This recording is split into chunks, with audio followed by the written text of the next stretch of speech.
Well, Ruth, thank you so much for asking me to talk. And again, apologies for just not being able to stay with you for the whole day. Unfortunately, I had a pre-existing commitment. But it's great to be here. And this is a topic, as you probably all know, very close to my heart and something that drug science has been working on really almost since its inception 10 years ago. The next slide, please. The principle of harm reduction is really underlined by this statement here, which no one can really disagree with. People smoke for the nicotine, but it's the other components of cigarette smoke that do most of the damage.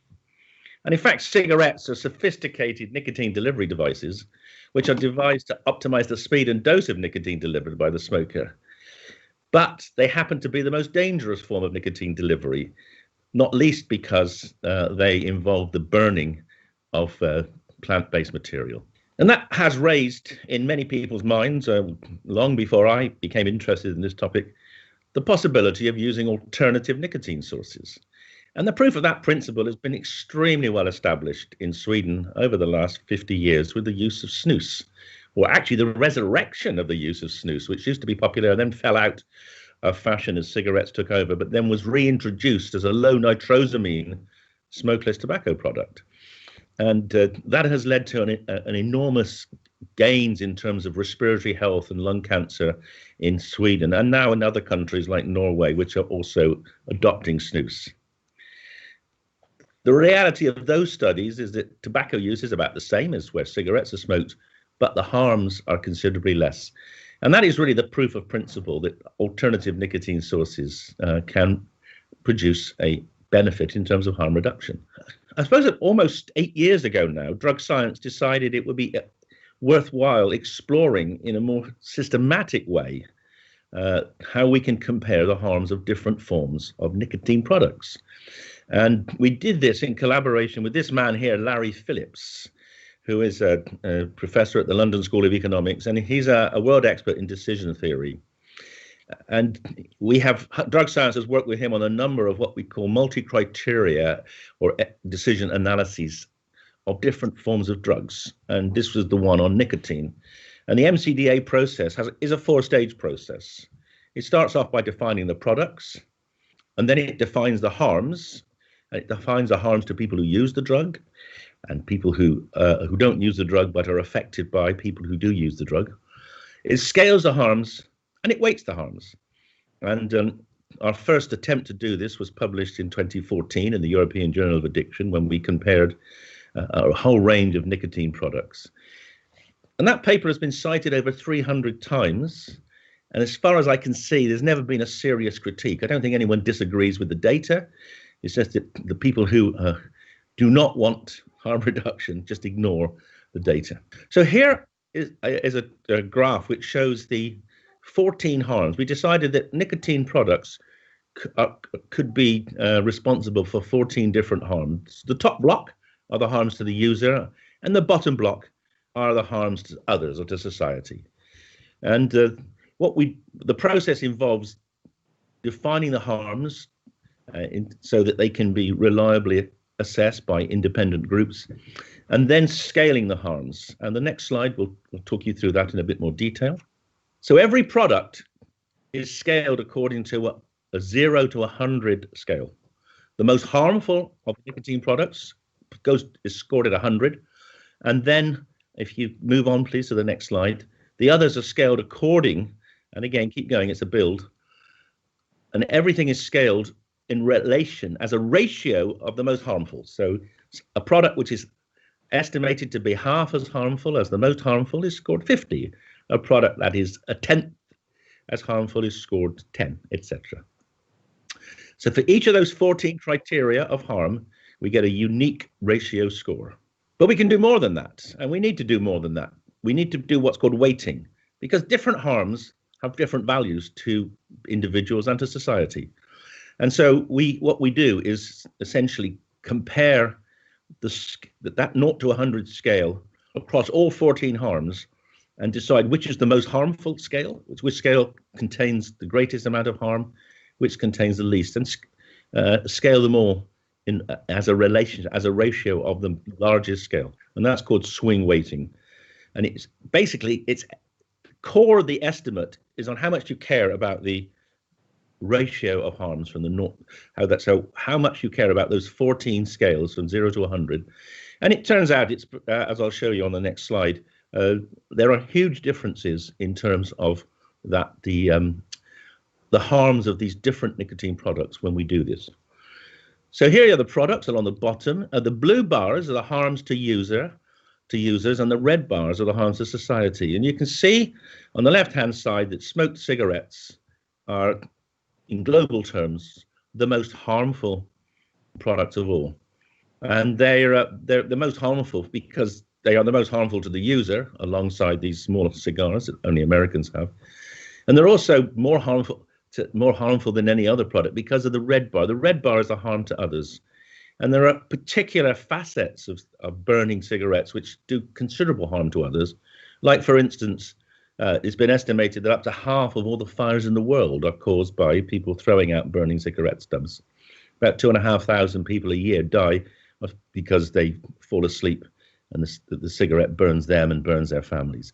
So the impact beyond the user of cigarettes is enormous. And then if you look along that scale, you see that snus, and at that time we called vaping ENDS, electronic nicotine delivery systems, they score very, very much lower. And that's both in terms of the harm to the user, and they almost have negligible harm to society. Next slide, please. So this graph shows why cigarettes have such enormously high harms, and shows which of the harms of cigarettes actually drive them being the number one. And it's really three harms at the top there, and I'm going to have to put my glasses on because it's shrunk here.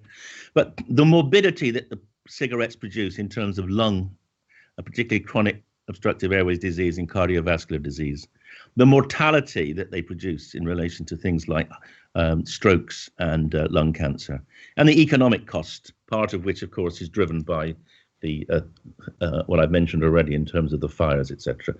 So those three aspects of cigarettes are the major reasons why they score so high on the scale of harms. And here is just a direct comparison of cigarettes versus vaping. And in the bottom line is that vaping is about 95% less harmful than cigarette smoking. And that was a figure we put out, which was used as part of the Public Health England report, and where they pulled other data together and came to a very similar conclusion, that electronic delivery systems are vastly less harmful than cigarettes. We've replicated these data. We've done two studies. We've done one specific one in South Africa looking at the same range of products and came to the same conclusions. And in Australia, just recently, we facilitated an MCDA when we looked at a range of different drugs, but included cigarettes and vaping. And the next slide shows the Australian data, which was published just last year. And you can see that vaping is right down at the bottom here on the right-hand side, right next to kava, which is a drink that's used by Pacific Islanders. And cigarettes are considerably higher in terms of the range of harms that they produce. So there's consistency now. Different expert groups with strong medical backgrounds have come to the conclusion that vaping is very, very significantly less harmful than cigarettes. Next slide, please. And this is the Public Health England, which endorsed our conclusions of the major health benefits of switching from cigarettes to vaping. And as Ruth mentioned at the beginning, cigarettes are responsible for 7 to 8 million premature deaths a year.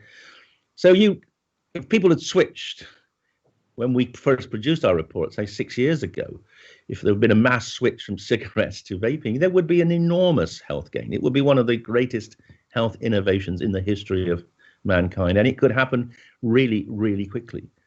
But it hasn't happened, and the reason it hasn't happened is largely political, and the next slide talks about some of the issues. So we were surprised. We were systematically attacked in the Lancet and the BMJ, two leading medical journals, because it was seen that we weren't anti-nicotine. They saw us as being pro-nicotine but anti-cigarettes. And there is this belief that somehow that nicotine is a harmful drug. And yet, as we showed in our analysis, nicotine isn't harmful, because the right-hand end of that initial analysis to the right of vaping were nicotine products which are also very, very safe. They're called medicines. So we know nicotine's safe. It couldn't be a medicine otherwise. But somehow the concept of taking nicotine in vaping as opposed to as a patch or as a lozenge was seen as increasing the harm substantially, which it doesn't. And we were libeled in the Times, which was an unusual thing for scientists to get. But we fought back. And if you go click on the next slide, we actually got a written apology, and some of the people who you'll be hearing from later in the conference were part of that apology. And I think that was perhaps at the beginning of a turning point that people realize now you cannot just dismiss this kind of evidence by saying it's somehow playing into a different agenda. The science is evidential base is very solid. Next slide, please. But in many countries, in the US and many other countries, so-called experts refuse to believe the data on vaping or on snus, in fact. And as we can estimate now that every year, when we fail to instigate a policy change, there are going to be more and more preventable deaths. Next slide, please. And I'm going to argue, or at least suggest to you, that this is the worst denial of research since the Catholic Church banned the telescope in 1616. They didn't want the truth. They didn't want the world to know that the Earth was not the center of the universe. And they banned the writings of Copernicus, the evidence, and they executed people that promoted that evidence, and they threatened Galileo, who'd kind of redefined the evidence and proved it correct, with death. Now, it's not quite as bad now. Scientists aren't threatened with death, but of course, people are dying because the evidence hasn't been rolled out into public health measures. Next slide, please. And the other thing, just to make clear, is that harm reduction approaches have been accepted. They're being accepted, certainly for opiates and such as heroin in many, many countries, even to some extent by the WHO, who are very anti-vaping. So harm reduction is a proven approach to dealing with the harms of drugs, both illegal and legal drugs like alcohol.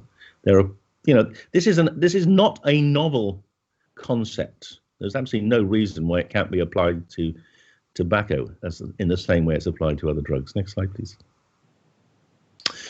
So where now? Well, we are beginning to see that the doomsayers relating to the harms of vaping are being proved wrong. Very elegant paper from Ricardo Peloso just published last week, a 5-year follow-up of vapers showing significant benefits in terms of improved function in people with obstructive lung disease. My view is there's such a lot more data now that we ought to repeat the MCDA and see if that figure of 95% less harmful is still correct. And my charity would be very happy to review that if we could get support to do that. We need to challenge the new EU report, which is still based on a lot of mistaken science or prejudicial science, so basically unbalanced science. We really must challenge the WHO to allow independent evaluation of data. The recent WHO reports on vaping are so distorted by misperceptions of both the science and also the policy outcomes that they do undermine the whole credibility of the organization. And we need medical organizations to stand up, and slowly we're seeing that. Certainly in the UK and one or two other countries, medical organizations are beginning to stand up, but it's not the same as in other areas of medicine. I know one of the challenges to you in the conference today is how we can get doctors to buy into this. I think part of the problem is for the last 50 years, it's just been the message, stop smoking, and getting people to think differently can be quite challenging if they've been thinking in a rigid way for 50 years. But maybe the next generation of doctors will be much more open-minded. And I think the next slide, please. That's all I wanted to say. I hope you've found it illuminating, and I'm very happy to take questions.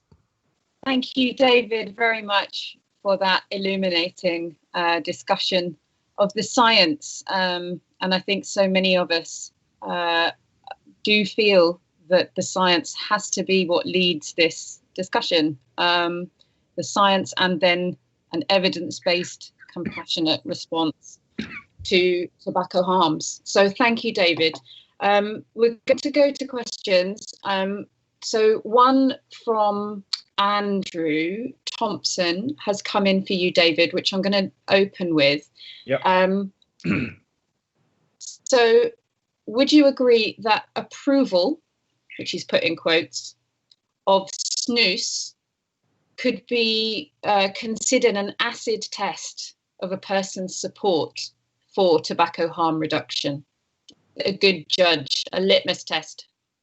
I would actually, yeah. I mean, one of the most bizarre, many years before we did the MCDA, we wrote a report called the Runciman Report, which looked at the harms of drugs and looked at drug policy. That was in 2000, and that I was the scientist on that group, and I wrote a positive mention of the Swedish snus experience, and I was kind of absolutely staggered to have Swedish government officials telling me that snus was really bad. I'm thinking, hang on, you've got data here. You've got the best data in the world for reducing the harms of, and it made me very clear that the opposing snus is a moral argument. It's not a health argument.